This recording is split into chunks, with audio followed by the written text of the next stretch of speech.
Continuando no capítulo 12, agora o item 147. Uma vez que a possibilidade de escrever sem intermediário representa um dos atributos do espírito, uma vez que os espíritos sempre existiram, desde todos os tempos, e que desde todos os tempos se hão produzido os diversos fenômenos que conhecemos, o da escrita direta igualmente se há de ter operado na antiguidade, tanto quanto nos dias atuais. Então, a questão para a gente procurar entender, que o Kardec mostra, porque nós não inventamos nada na doutrina espírita. A doutrina espírita, ela existe, ela veio para nós, e nós temos como consequência disso tudo a possibilidade de entender, de aprender a inter-relação entre os homens e os espíritos. No passado, todos esses fenômenos provavelmente existiram, mas não eram estudados, não eram também entendidos. Quando alguém conseguia produzir tais fenômenos, era divinizado por causa disso, e as coisas foram caminhando ao longo do tempo, até que um dia a justiça divina, pela misericórdia que tem sempre com os homens, com relação aos seres humanos, então trouxe para nós essa possibilidade, essa bênção, que é a codificação que Kardec trouxe. Com essa codificação, nós podemos entender todas as relações e inter-relações que existem, todas as possibilidades que existem, e a partir disso a gente vai construir o nosso estudo, foi construída a teoria da doutrina espírita, e hoje a gente pode consolidar nossos estudos e observar dentro das práticas e da teoria os fenômenos quando eles acontecem. Deste modo é que se pode explicar o aparecimento das 3 palavras célebres na sala do festim de Baltazar. A Idade Média. Então, nesse festim foi aparecido as 3 palavras, eu não me lembro agora quais eram as palavras, e ali foi dada uma sentença. E aquilo se cumpriu. Porque isso era uma forma também de escrita direta. E no passado era muito mais fácil, porque as pessoas menos intoxicadas com os venenos que existem hoje, no ar, na água e nos alimentos, produzia-se muito mais mediunidade, fenômenos mediúnicos. A Idade Média, tão fecunda em prodígios ocultos, mas que eram abafados por meio das fogueiras, também conheceu necessariamente a escrita direta, e possível é que, então mesmo na Idade Média, diante de todas aquelas situações de perseguição, de maldade, de assassinatos cruéis, jogando a pessoa viva na fogueira porque simplesmente ela era médium, taxava-se como bruxa e queria eliminar a pessoa, apesar disso, também provavelmente produziu muitas escritas diretas.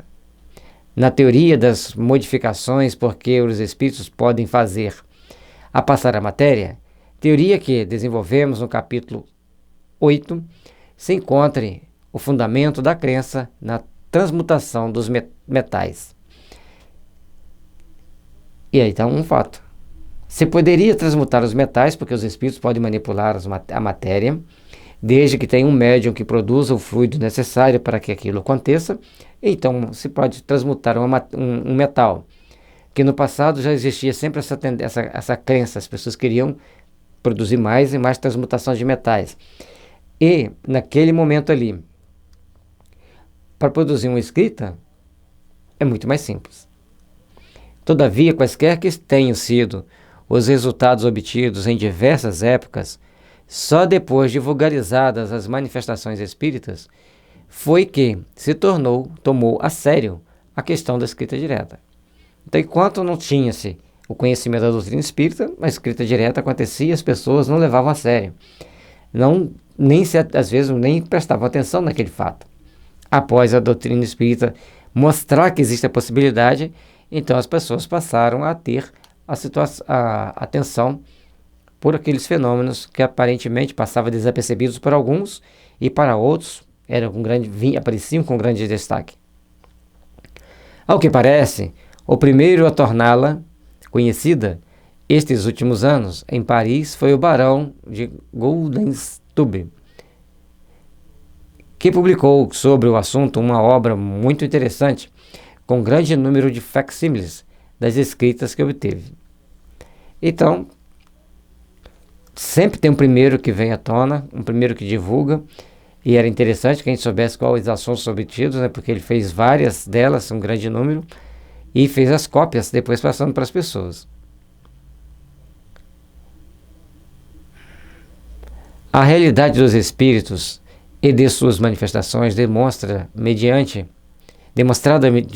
o fenômeno da escrita direta pelo Barão de Gutenberg, número 1, volume em 8º, com 15 estampas e 93 facsímiles. Então, voltando aqui um pouquinho, o Barão de Gutenberg, ele recebeu várias escritas diretas, foram muitas, passou as cópias para as pessoas, e o fenômeno, a partir dali, então, ganhou mais notoriedade, quanto a doutrina espírita começou a dizer, é possível, e como seria possível. O fenômeno já era conhecido na América, havia algum tempo.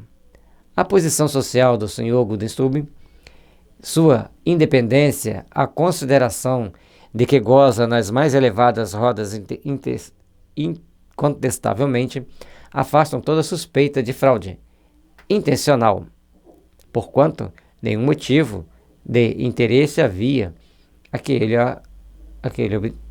obedecesse.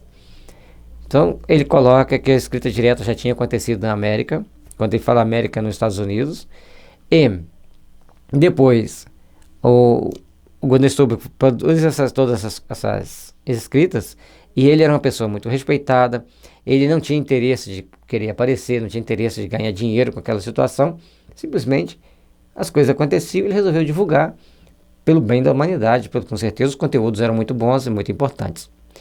Quando muito, o que se poderia supor é que fora vítima de uma ilusão. A isso, porém, um fato responde peremptoriamente, o de haverem outras pessoas obtido o mesmo fenômeno, cercadas de todas as precauções necessárias para evitar qualquer embuste e qualquer causa de erro. Então, ele recebeu. Aí a primeira coisa que fala, isso é uma ilusão. Aí outras pessoas receberam. Então se tem um recebendo e fala que é ilusão, fica difícil de provar o contrário. Agora, quando várias pessoas receberam, aí as coisas mudam de figura. Se várias pessoas receberam, então existem possibilidades reais do fenômeno acontecer. Temos que então, a partir desse momento, começarmos a procurar entendê-lo, estudá-lo, para ver como que os fatos realmente acontecem.